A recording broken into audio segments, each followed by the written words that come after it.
100년 만에 기록적인 폭설이 동아시아를 집어삼킨 밤, 아시아의 거대 허브 공항들이 줄줄이 빗장을 걸어 잠갔습니다. 도쿄, 베이징, 상하이. 그 어디에도 내릴 곳을 찾지 못한 채 공중에 갇힌 비행기는 무려 7대. 2,000명이 넘는 승객들의 생명줄인 연료는 이미 바닥을 드러내고 있었습니다.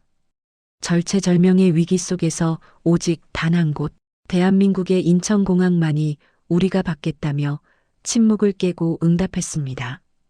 에어프랑스의 베테랑 사무장조차 생애 처음 느껴본 극도의 공포가 어떻게 경이로운 찬사로 바뀌었는지 그날 밤 하얀 지옥 속에서 홀로 빛나던 검은 활주로의 기적 같은 진실을 지금 공개합니다. 시작하기 전 구독과 좋아요, 그리고 대한민국 파이팅 댓글로 한국을 응원해주세요. 에어프랑스의 18년차 베테랑 사무장 이사벨은 수천 번의 비행을 겪었지만 2026년 1월의 그날 밤만큼은 자신의 일지에 생애 가장 길었던 어둠으로 기록했습니다. 파리를 떠나 도쿄로 향하던 AF293편은 306명의 승객을 태운 채 평온한 밤하늘을 가르고 있었습니다. 하지만 이륙 후 8시간이 지났을 무렵 기내의 평화는 조종실에서 들려온 기장 마르크의 다급한 호출로 깨졌습니다. 조종실로 달려간 이사벨이 마주한 것은 계기판 기상. 레이더를 온통 핏빛처럼 물들인 거대한 보라색 구름대였습니다. 시베리아에서 내려온 살인적인 한파가 동아시아 전체를 거대한 하얀 감옥으로 만들고 있었던 것입니다. 이사벨, 상황이 최악이야. 도쿄 안내다가 방금 폐쇄됐어. 활주로 적설량이 이미 한계를 넘었대. 기장의 목소리엔 25년 경력으로도 감출 수 없는 공포가 서려 있었습니다. 설상가상으로 대체 공항이었던 나리타와 베이징, 상하이 공항까지 도미노처럼 빗장을 걸어 잠갔습니다. 100년 만의 폭설 앞에 아시아의 거대 허브 공항들이 줄줄이 항복을 선언한 것입니다. 이사벨이 조종실 창밖을 보았을 때 그곳은 이미 하늘과 땅의 경계가 사라진 화이트아웃 상태였습니다. 10,000m 상공에서 갈 곳을 잃은 거대한 철새가 된 비행기. 남은 연료로 버틸 수 있는 시간은 단 2시간뿐이었습니다. 더 소름 끼치는 사실은 이 절망적인 하늘에 갇힌 것이 그들만이 아니었다는 점입니다. 공중 충돌 방지 장치 TCAS 화면에는 무려 7개의 붉은 점들이 유령처럼 떠돌고 있었습니다. 루프트한자, 유나이티드, 타이항공 등 전 세계에서 몰려든 비행기들이 연료가 바닥나기만을 기다리며 죽음의 선회를 반복하고 있었습니다. 합치면 무려 2,000명이 넘는 목숨이었습니다. 만약 이 시간 안에 내리지 못하면 우리는 영하의 온도로 얼어붙은 동해 바다 위로 추락해야 해. 부기장의 창백한 혼잣말이 이사벨의 가슴에 비수처럼 꽂혔습니다. 객실은 이미 아수라장이었습니다. 기체가 요동칠 때마다 비명이 터져나왔고 우릴 다 죽일 작정이냐며 고함치는 승객들 사이에서 이사벨은 식은땀이 흐르는 손을 감추고 억지 미소를 지어야 했습니다.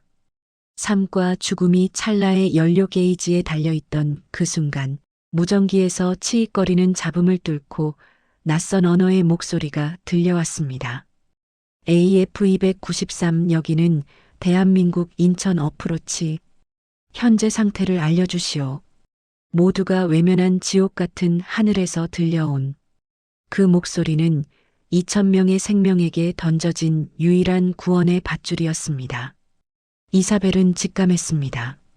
이제 저 미지의 공항만이 자신들의 운명을 결정지을 마지막 희망이라는 사실을 말입니다.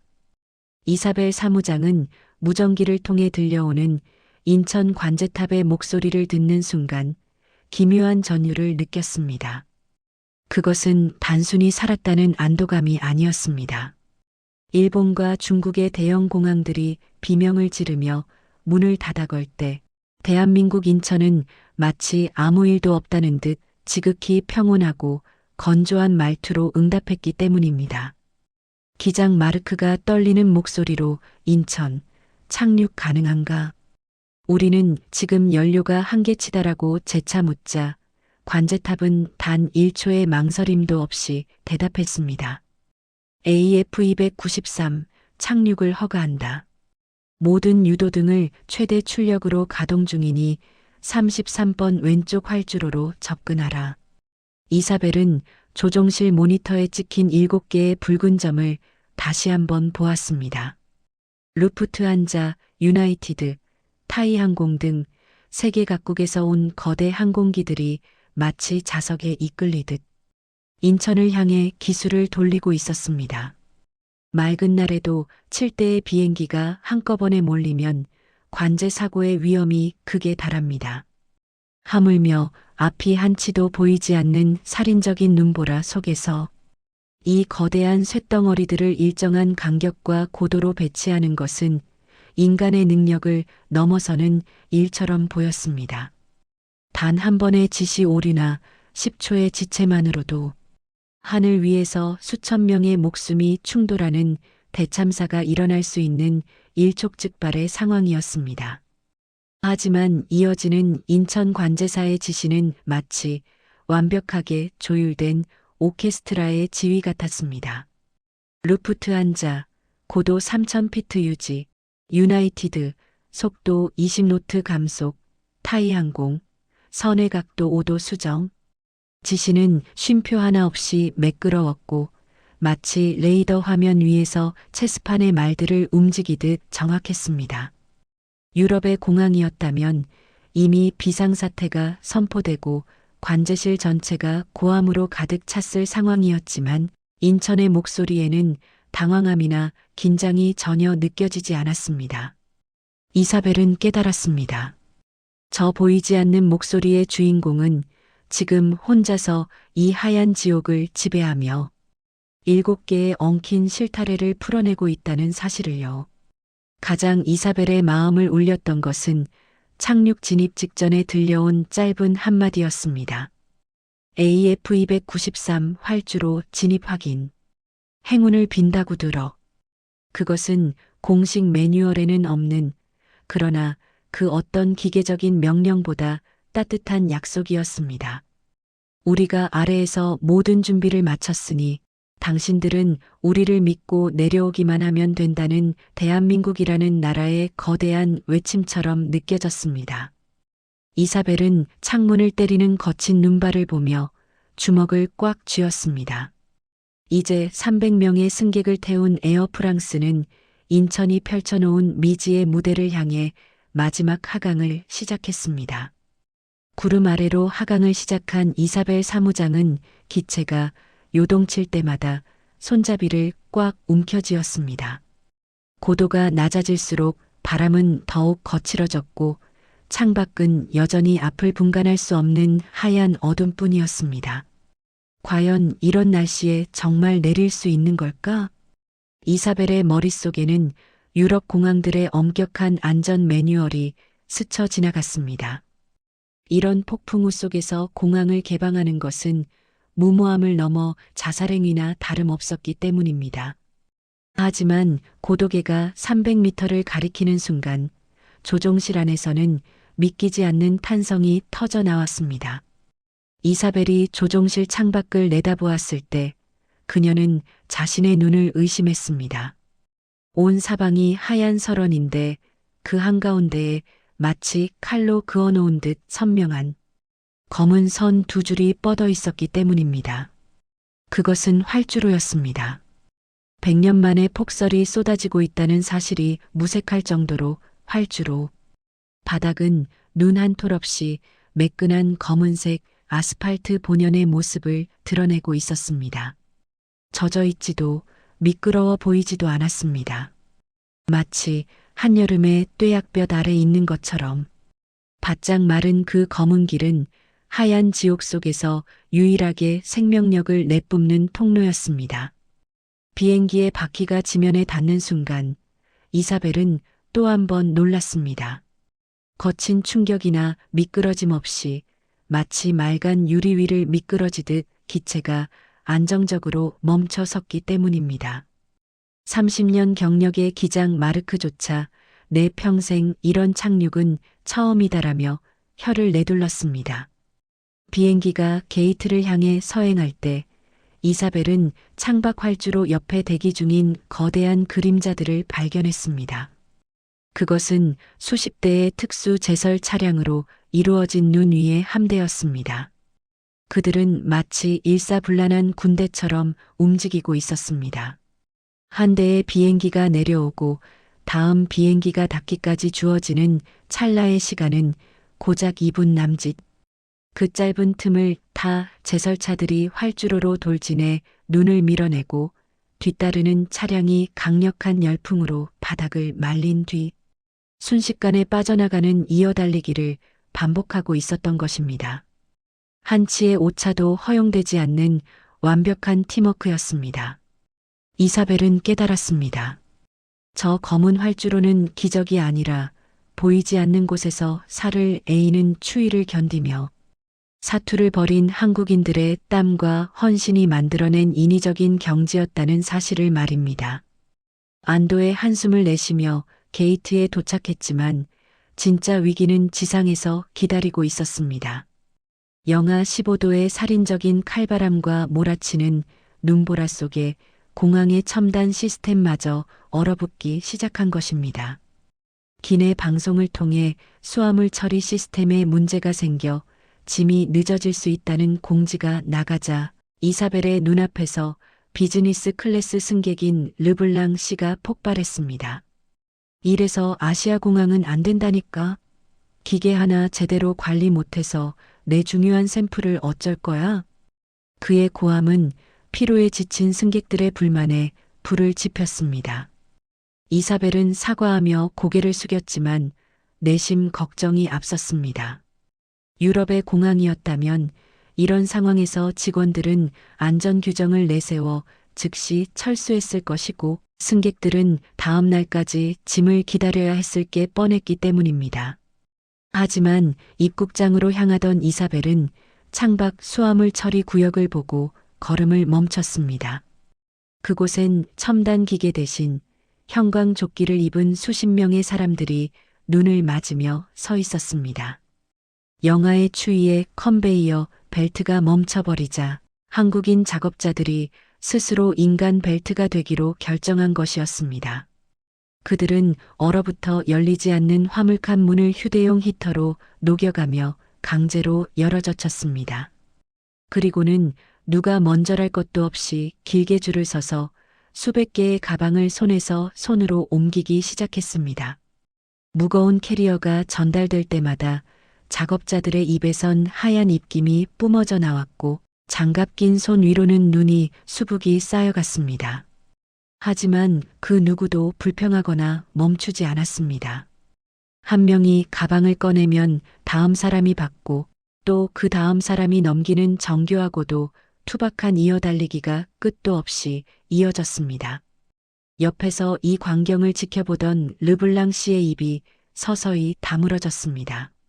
아까까지 아시아 공항 운운하며 독서를 내뱉던 그의 얼굴에 당혹감과 미안함이 교차했습니다.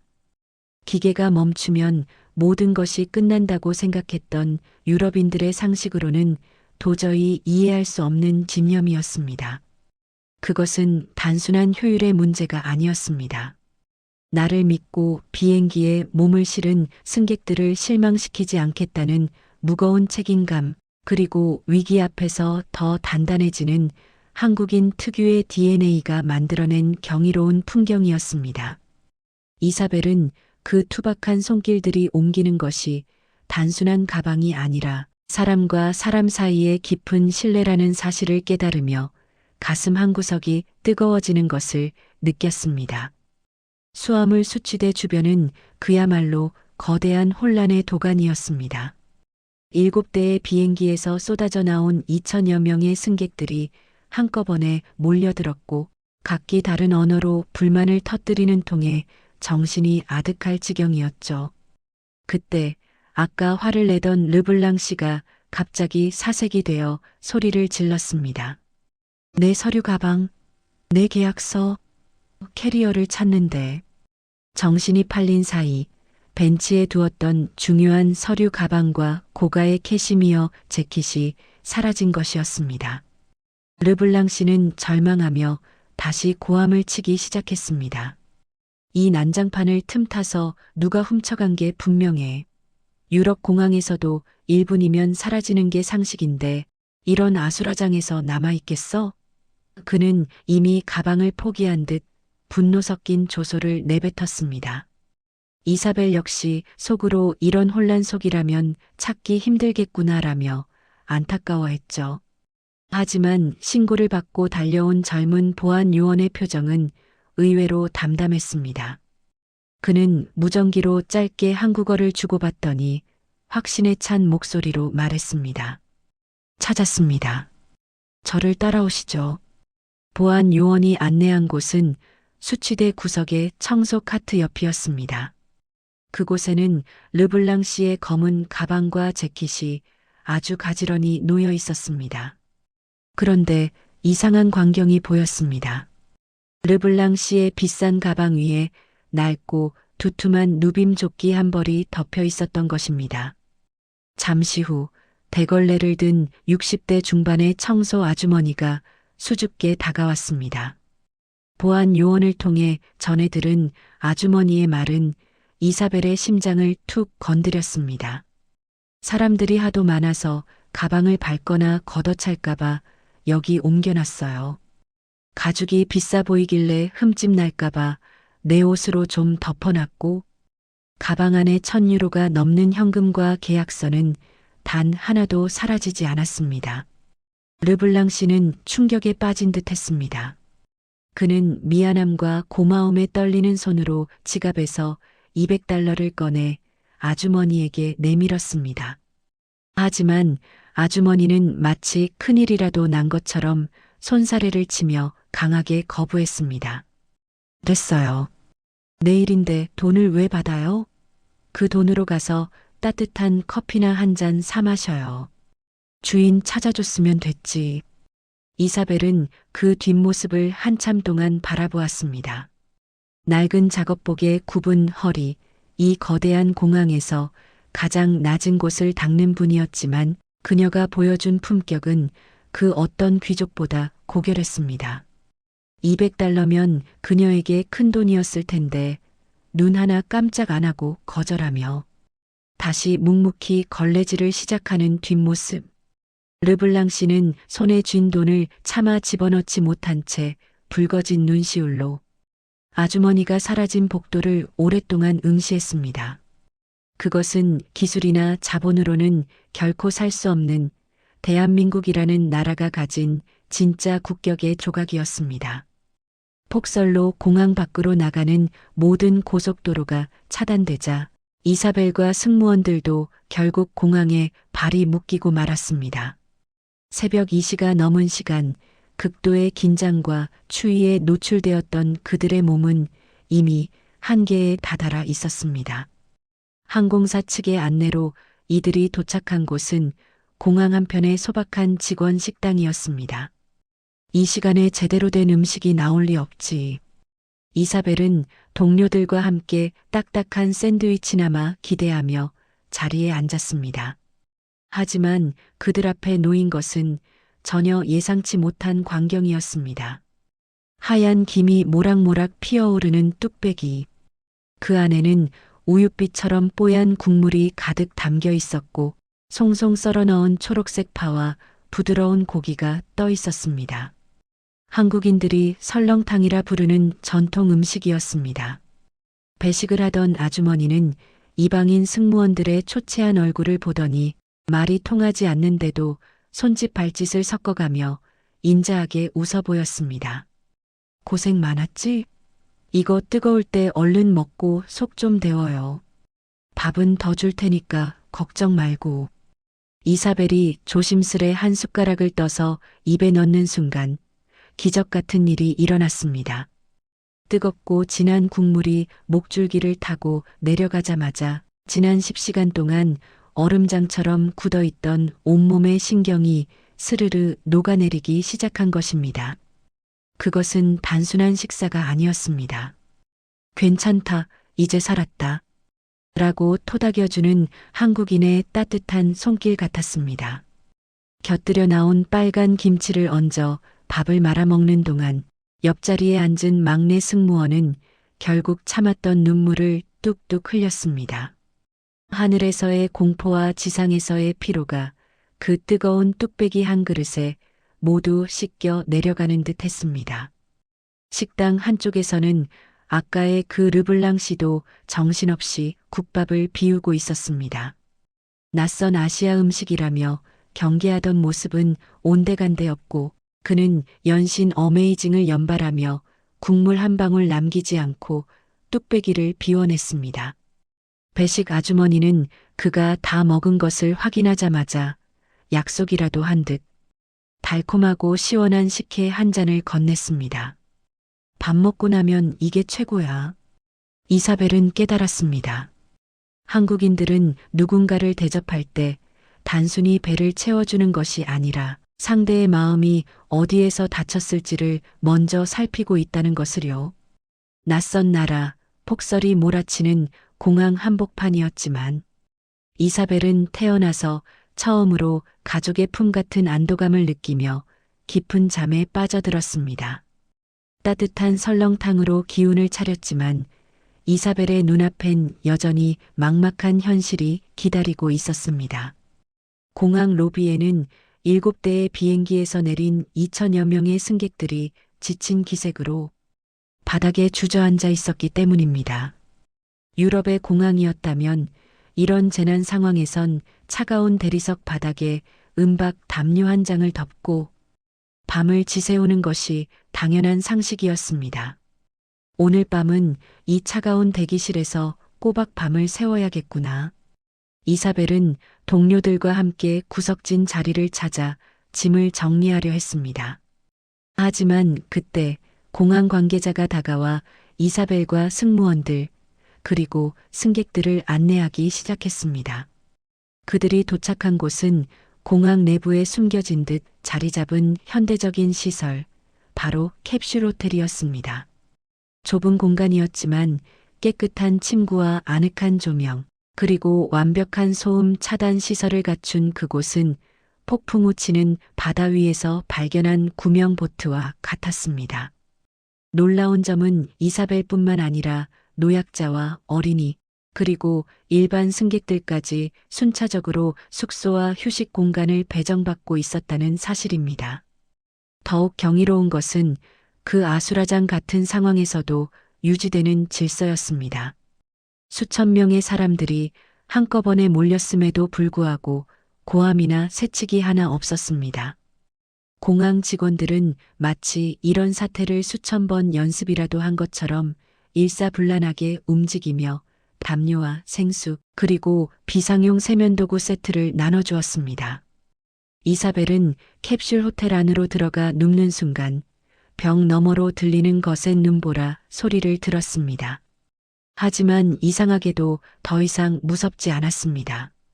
이 나라는 대체 어디까지 준비되어 있는 걸까? 이사벨은 생각했습니다. 하늘에선 완벽한 관제로 비행기를 살렸고 땅에선 목숨 건 제설로 길을 열었으며 이제는 지친 이방인들에게 가장 안락한 잠자리까지 내어주고 있었습니다. 그것은 단순히 돈이 많아서 가능한 일이 아니었습니다. 어떤 최악의 상황에서도 우리 공항에 발을 디딘 사람은 끝까지 책임진다는 국가적 의지가 없다면 불가능한 풍경이었습니다. 이사벨은 낯선 나라의 좁은 침대 위에서 파리에 있는 자신의 집보다 더 깊고 평온한 단잠에 빠져들었습니다. 다음 날 아침 캡슐 호텔의 좁은 창틈으로 스며드는 눈부신 햇살에 이사벨은 눈을 떴습니다.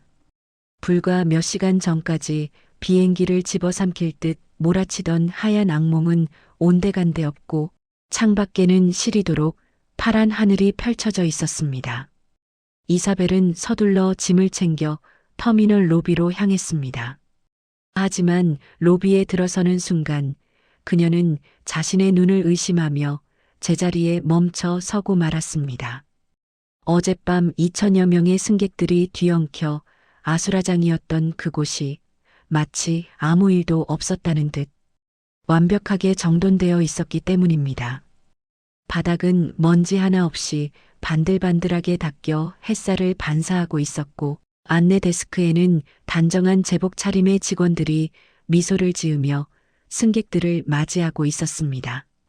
전광판에는 어제 연착되었던 비행기들의 새로운 스케줄이 빼곡히 떠 있었고 사람들은 평범한 여행날처럼 평온하게 커피를 마시며 이동하고 있었습니다. 이사벨은 홀린 듯 공항 밖으로 나갔습니다. 더 놀라운 광경이 그녀를 기다리고 있었습니다. 무릎 높이까지 쌓였던 눈들이 공항 진입로와 고속도로 위에서 흔적도 없이 사라져 있었던 것입니다. 밤새 대한민국은 쉬지 않았습니다. 수백 대의 제설차와 인력이 동원되어 공항으로 연결되는 모든 혈관을 뚫어냈고 얼어붙었던 철도와 버스 노선은 해가 뜨기도 전에 정상화되었습니다. 이사벨은 전율을 느꼈습니다. 이것은 단순히 운이 좋아서 일어난 우연이 아니었습니다.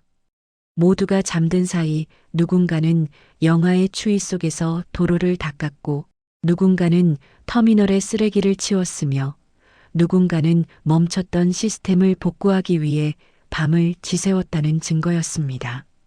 활주로 쪽을 바라보니 어젯밤 이사벨과 함께 사선을 넘었던 루프트한자와 유나이티드 항공기들이 정비를 마치고 하나둘 힘차게 이륙하고 있었습니다. 날개 위엔 얼음 하나 남지 않았고 엔진은 매끄러운 소리를 내며 다시 하늘로 향했습니다. 이사벨은 깨달았습니다. 한국인들에게 어젯밤의 그 기적 같은 사투는 특별한 영웅담이 아니라 반드시 해내야만 하는 당연한 일상이었다는 것을요. 어둠이 짙을수록 더 밝게 빛났던 그들의 책임감이 거대한 재앙을 단 하룻밤 만에 평범한 아침으로 바꿔놓은 것이었습니다. 파리로 돌아가는 비행기 안에서 이사벨 사무장은 오랜만에 펜을 들어 승무원 일지를 펼쳤습니다. 원래는 비행 중 발생한 특이 사항을 기록하는 건조한 서류였지만 이번만큼은 개인적인 소회를 덧붙이지 않을 수 없었습니다. 그녀는 한참 동안 창밖을 응시하다가 첫 문장을 써내려갔습니다. 진정한 선진국은 날씨가 좋은 날이 아니라 폭풍우가 몰아치는 날 증명된다. 한국은 위기를 피하는 나라가 아니라 위기를 관리하는 법을 아는 나라였다. 이사벨은 기내 복도를 돌며 어젯밤 함께 사선을 넘었던 승객들의 얼굴을 살폈습니다. 그곳에선 놀라운 변화가 일어나고 있었습니다. 가장 눈에 띄는 것은 단연 르블랑 씨였습니다. 아시아 공항의 시스템을 비하하며 고함을 지르던 그 오만한 프랑스 신사의 손에는 세련된 명품 쇼핑백 대신 한국 면세점에서 산 듯한 전통차 세트와 한과 상자가 들려 있었습니다. 가방을 지켜준 아주머니의 따뜻한 마음과 자신의 편견을 반성하며 가족들에게 줄 선물을 준비한 것이었죠. 그는 이사벨과 눈이 마주치자 쑥스러운 듯 가볍게 목을 숙여 인사했습니다.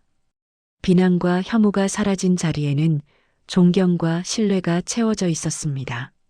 동료 승무원들도 마찬가지였습니다. 그들은 서로의 가슴에 달린 작은 태극기 열쇠고리를 보여주며 웃었습니다. 파리에 돌아가면 이 이야기를 꼭 할 거예요. 우리가 어떻게 살아남았는지, 그리고 그들이 우리를 어떻게 안아주었는지 말이죠. 한 동료의 말에 이사벨은 고개를 끄덕였습니다. 이사벨은 면세점에서 산 유자차의 온기를 떠올렸습니다. 낯선 이방인의 속이 쓰릴까봐 건넸던 식혜 한 잔, 그리고 자기 옷을 벗어 남의 짐을 지켜주던 그 투박한 조끼의 감촉까지. 이사벨은 일지의 마지막 장에 이렇게 덧붙였습니다. 만약 비행 중 최악의 재앙이 닥친다면 지도를 펴고 한국을 찾으라. 그곳에는 언제나 열려있는 검은 활주로와 당신을 절대 포기하지 않는 사람들이 있다. 구름 아래로 멀어지는 한반도의 해안선을 바라보며 이사벨은 자신이 어젯밤 본 것이 단순한 제설 작업이나 관제가 아니었음을 확신했습니다. 그것은 어떤 위기 앞에서도 굴하지 않고 자신의 자리를 지켜내는 대한민국이라는 나라의 뜨거운 자존심 그 자체였습니다. 프랑스 파리의 샤를 드골 공항에 도착한 이사벨은 평소와 다름없는 일상으로 복귀했습니다. 하지만 그녀의 가슴 속에는 한국에서 가져온 유자차보다 더 진하고 달콤한 기억이 자리 잡고 있었습니다. 그날 밤 2,000명의 목숨을 싣고 하얀 지옥을 헤매던 7대의 비행기 이야기는 전 세계 항공업계에 전설처럼 퍼져나갔습니다. 루프트한자 기장은 본사에 보낸 보고서에서 한국의 위기 대응 시스템은 인류가 도달할 수 있는 가장 완벽한 수준이라고 극찬했고, 유나이티드 항공의 조종사들은 인천의 관제사를 하늘 위의 오케스트라 지휘자라 부르기 시작했습니다. 하지만 이사벨은 알고 있었습니다. 그 경이로운 기적을 만든 것은 시스템이라는 차가운 단어 속에 숨겨진 한국인들의 뜨거운 심장이었다는 것을 말입니다. 영하 15도의 눈보라 속에서 얼굴이 벌겋게 얼어붙으면서도 짐을 나르던 작업자들, 비싼 가방 위에 자신의 낡은 조끼를 덮어주던 미화원 아주머니, 그리고 낯선 이방인에게 펄펄 끓는 뚝배기를 건네며 인자하게 웃어주던 그 배려심까지, 이 모든 조각이 합쳐져 비로소 그날 밤의 검은 활주로가 완성된 것입니다. 이제 이사벨은 동료들에게 자신 있게 말합니다. 위기는 가장 화려한 순간에 찾아오지만 그 위기를 이겨내는 힘은 가장 평범한 사람들의 책임감에서 나온다고 말이죠. 대한민국의 진짜 저력은 최첨단 기술에 있는 것이 아니라 누가 보지 않아도 자기 자리에서 묵묵히 최선을 다하는 그 투박하고도 정직한 정신에 있었습니다. 100년 만의 폭설도 살인적인 한파도 결코 꺼뜨릴 수 없었던 그 뜨거운 민족의 열정이 전 세계를 감동시킨 것입니다. 오늘 우리가 마주한 검은 활주로 이야기는 단순히 운이 좋았던 비행 이야기가 아닙니다. 그것은 대한민국이라는 나라가 세계를 향해 보여준 품격이며 어떤 시련이 닥쳐도 결코 빗장을 걸어 잠그지 않겠다는 인류의 약속이었습니다. 하얀 지옥 한가운데서 홀로 빛나던 그 검은 길처럼 우리 한국인들은 앞으로도 누군가의 앞길을 밝혀주는 따뜻한 등불이 되어줄 것입니다. 18년차 사무장 이사벨의 일지에 적힌 마지막 문장처럼 말입니다. 나의 다음 목적지는 언제나 한국입니다. 그곳에는 세상에서 가장 따뜻한 사람들이 나를 기다리고 있기 때문입니다. 오늘 준비한 코리아 모먼트의 이야기는 여기까지입니다. 가슴 뭉클한 자부심을 느끼셨다면 좋아요와 구독으로 응원해주세요. 여러분의 소중한 의견을 댓글로 남겨주시면 큰 힘이 됩니다.